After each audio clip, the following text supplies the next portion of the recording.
Daniel Craig puts on the tuxedo for the supposed final time as James Bond in No Time to Die.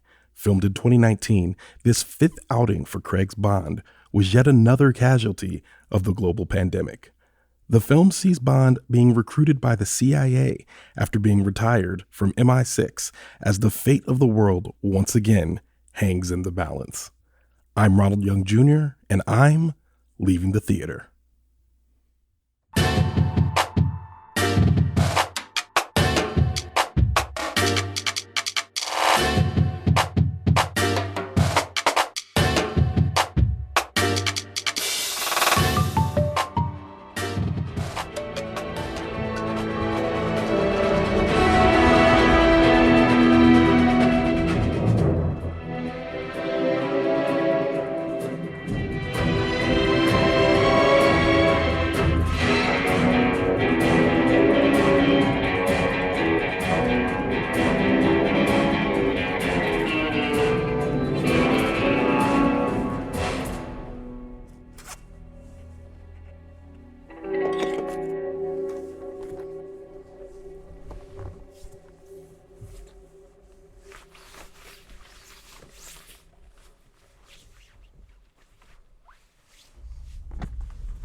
All right, this is Ronald, and I am leaving the theater after seeing No Time to Die.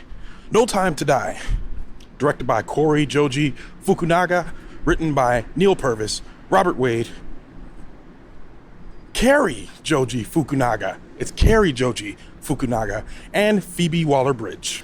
Starring Daniel Craig, Rami Malek, Seydoux, Lashana Lynch, Ben Whishaw, Naomie Harris, Jeffrey Rice. I'm messing up names. Jeffrey Wright, Christoph Waltz, Billy Magnussen, Ana de Armas, and Ralph Fiennes. All right, so this is the fifth Daniel Craig Bond movie. This is supposedly the final one in the Craig Bond movies.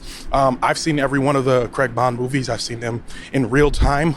I'm also a fan of the Timothy Dalton Bond movies because my parents were fans of the Sean Connery and am I saying Timothy Dalton? No, Pierce Brosnan. I'm sorry. I'm a fan of the Pierce Brosnan Bond movies, but my parents were fans of the Timothy Dalton and Sean Connery Bond movies, which means that I was a Bond baby.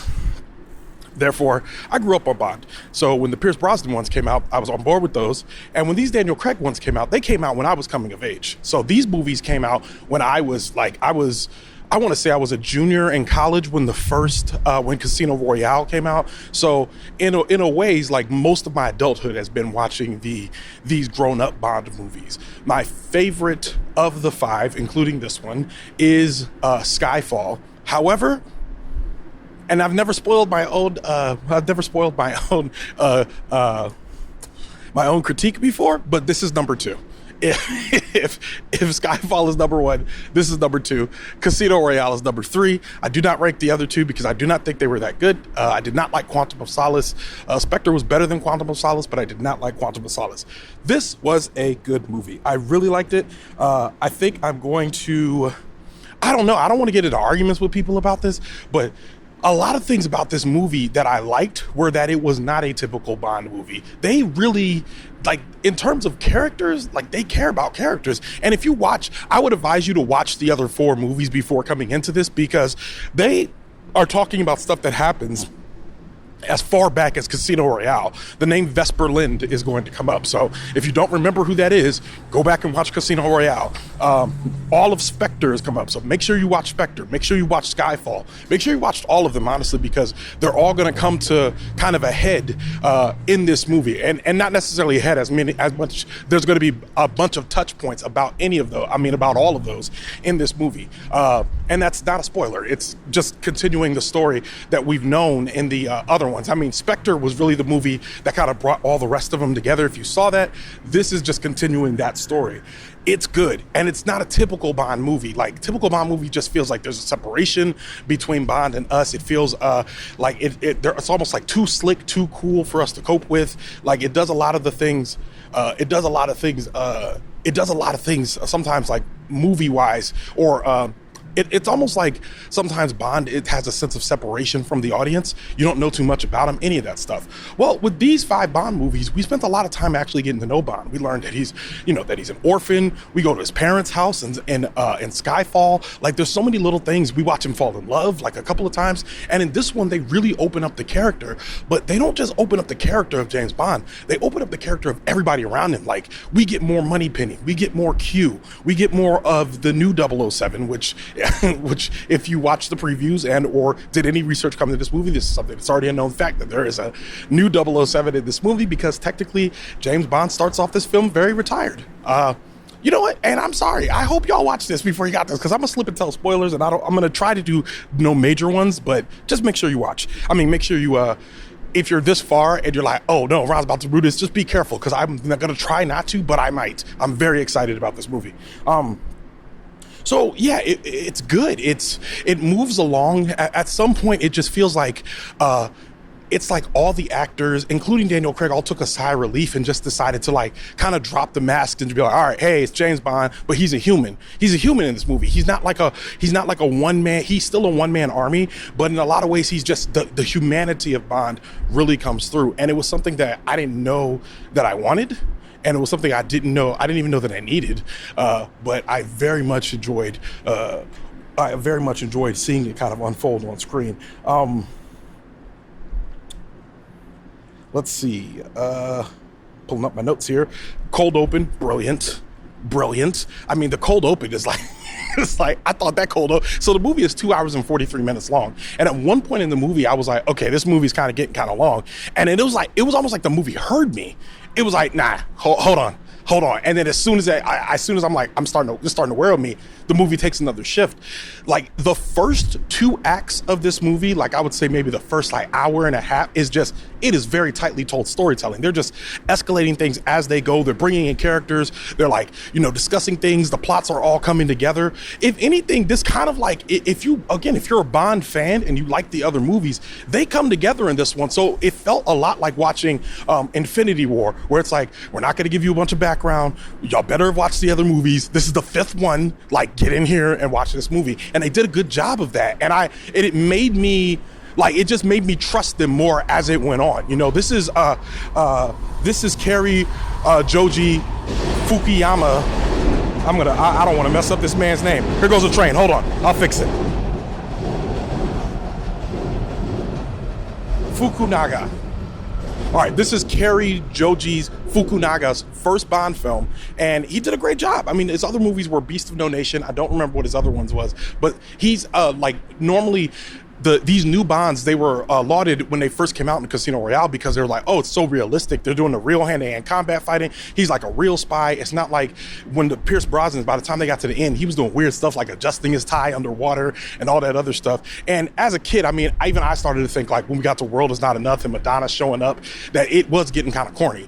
But this one, it's like they went back with No Time to Die. They went back with this one and decided, like, hey man, we're really taking this seriously. And they really did. Like, there's just aspects of the movie we're sitting there watching. I'm like, yo, this is a real movie. Like, this isn't just some cartoonish spy that, like I said, a one-man army just blitzing through everything. And in some ways he is. And for those of you that are listening to this being like, no, but I want all that, you get a lot of the slick stuff that you normally get in other Bond movies. But I'm telling you, you're going to watch this, and those of you that have discerning eyes, you're going to say, this is just, it's a little bit different. It's good though. This is a Bond movie with personality. The story is well told. At one point, I realized, normally they have movies where villains come up and they have some sort of backstory that we never heard anything about. And I think this movie kind of rewards us because we know most of the backstories that are coming. There's only one really new one that comes up, but even with that one, they set it in front of us and said, here's what happened. Like, here's play by play what happened. So as the fallout happens in the rest of the movie, this is why all of those things happen. So it really does a lot with the expectations it has of the audience. It does a lot with the expectation it has of us, but those expectations are too high. You know, they're just like, hey, if you watch the other movies, strap in, we're gonna take care of you. This is gonna be good. I think probably the weaker points of this movie is that the main villain, which is played by Rami Malek, he's fine. It's Rami Malek, so you know he's gonna do a good job, but it's like, I'm sitting there watching, I'm like, I like Rami Malek, I really do, and I like him in Mr. Robot, I like him in The Pacific. I'm starting to wonder if he's reached the end of his range, because I'm sitting there watching this, I'm like, okay, I mean, you're definitely a Bond villain, like they definitely cast the right guy to be a Bond villain, but at some point you're just watching and you're just like, they did such a good job of focusing this story on James Bond that I didn't really care about anybody else, and I cared about the people immediately around Bond, you know, the woman he loves, all that, but I just really didn't care so much about what was going on with this villain. And I don't think that they did that strong of a backstory for him, like enough to make me say, okay. And that, I mean, I don't really care. Like, that didn't bother me, and I don't feel like it ruined the movie, and they don't dwell on it too much, which I think is very helpful. So I think as the movie went on, it did get noticeably long, like I said, but as soon as I thought that, it kind of like snapped me right back to reality. It's like, no, we got you. We wrapping it up. We know you're getting tired, Ron. We wrapping it up. So 2 hours and 43 minutes, well spent. It's time well spent watching this. So yeah, I mean, I really enjoyed it. I thought it was, I thought they dropped us right into a lot of these relationships. Jeffrey Wright is in this movie as Felix. I forgot his last name, but he starts off in Casino Royale with Bond. So when he shows up, he's a welcome friend, and their interactions make sense, because I feel like there's so many movies where they start off and you know that the main characters have a history, but for us to have seen the history of these two characters and see why they're interacting the way they are. And if you guys need an example of that, if you watch the movie Predator, there's a point where Arnold Schwarzenegger sees Carl Weathers. Is that Carl Weathers? Yeah, he sees Carl Weathers, and they dap each other up, and they're like, oh man, and it's very tropey in most of these mission-oriented movies where two big, strong men are like, yeah, man, look, we saw each other, and man, you remember when we were in Nam? And we don't ever get to see what happened in Nam. Well, in this one, we get to see what happened in Nam. You know what I mean? Like, we know what happened with Felix and with James Bond. We know when they actually met, you know what I mean? So it's like, it's very interesting to like see them at this point in their careers when they're like, they've been through a lot of missions and they've crisscrossed lives over and over again. And now they have like some sort of relationship. And it's interesting to watch that, knowing that this movie took the time to show us everything kind of that they went through and all the interactions they had. I mean, there's even off-screen interactions. There's times when Jeffrey Wright is not in the movie, but his name is mentioned, and you as a audience member is like, oh yeah, that's right. Yeah, Felix is still in this universe. So yeah, I mean, I want to talk about the ending so bad, but I cannot. Another train is going by. Hold on one second.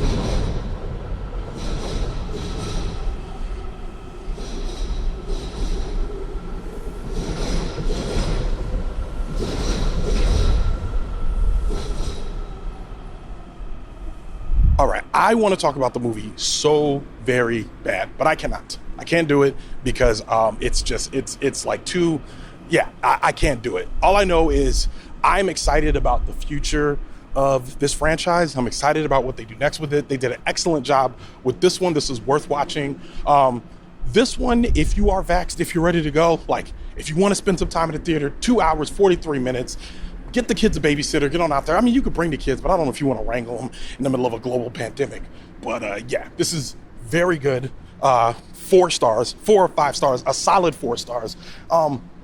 Couple things, I think, a little few drawbacks, but like nothing worth mentioning, but enough that it doesn't give it a full, like a 4.5 or a 4.25, anything like that. I really have to use the restroom. So if I sound like I'm like amped up, that's why.